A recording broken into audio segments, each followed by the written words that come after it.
My name is Allison Lewis, and this is my Philosophy of Assessment video reflection. What is important to know about assessment for multilingual learners?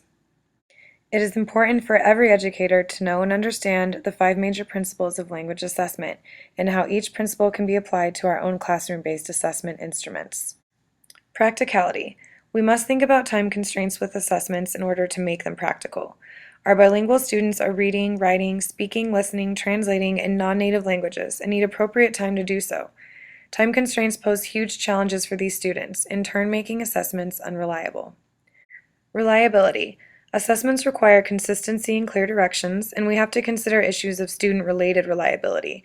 Children already have anxiety surrounding assessment, and bilingual children face great anxiety as they are testing in a second language. If an assessment isn't reliable, it can't be deemed valid. Valid assessments measure performance and other useful information.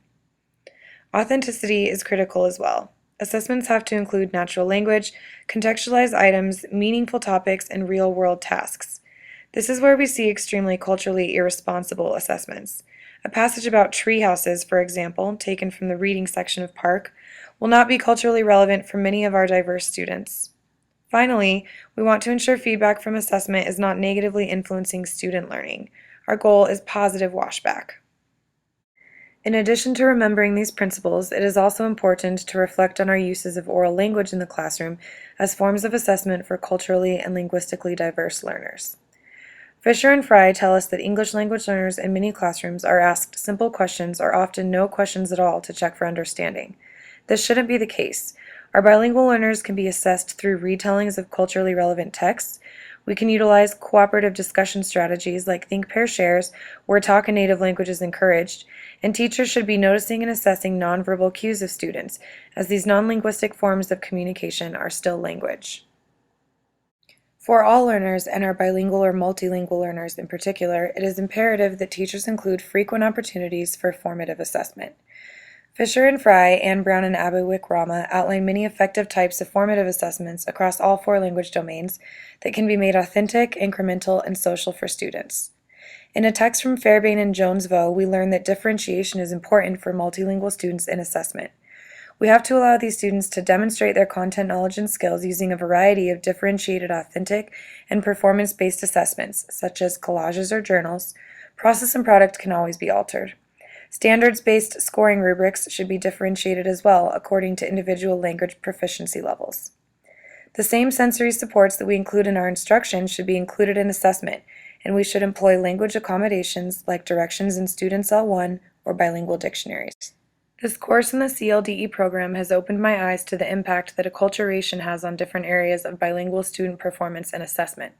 I understand now that along with administering authentic, differentiated assessments, we must also assess acculturation levels as they provide truly meaningful information. Humayun's article shared ideas for evaluating acculturation, and I find that these questions are ones we should already be asking all of our culturally and linguistically diverse students as we build relationships. When we understand students' language use, cultural values, communication style, it aids in construction of better, effective learning assessments. I have also learned through this class the importance of understanding the second language acquisition process as it relates to assessment. My thinking surrounding standardized exams has continued to grow stronger. I remain an even bigger opponent of these forms of assessment for multilingual learners. The issues I see in standardized assessments lead me to answer the question of how I will take my learning to advocate for fair assessment for multilingual learners. I want to educate schools, districts, colleagues, and communities about the problems of standardized state tests, like the PARCC. These should be done away with. They do not follow the principles of assessment, they are not culturally relevant, and they are not true indicators of student abilities. They are biased, linguistically complex, and inconsistent in their accommodations. I will advocate instead that language assessments like Access be examined and used by classroom teachers. We should know individual proficiency levels so we can make valid assessments for bilinguals, change language demands, scaffold, and recognize performance.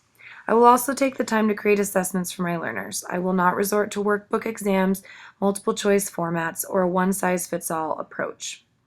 I will advocate that all multilingual learners are capable of complex thinking and showing learning of high-rigor content through assessment, regardless of native language or language proficiency level.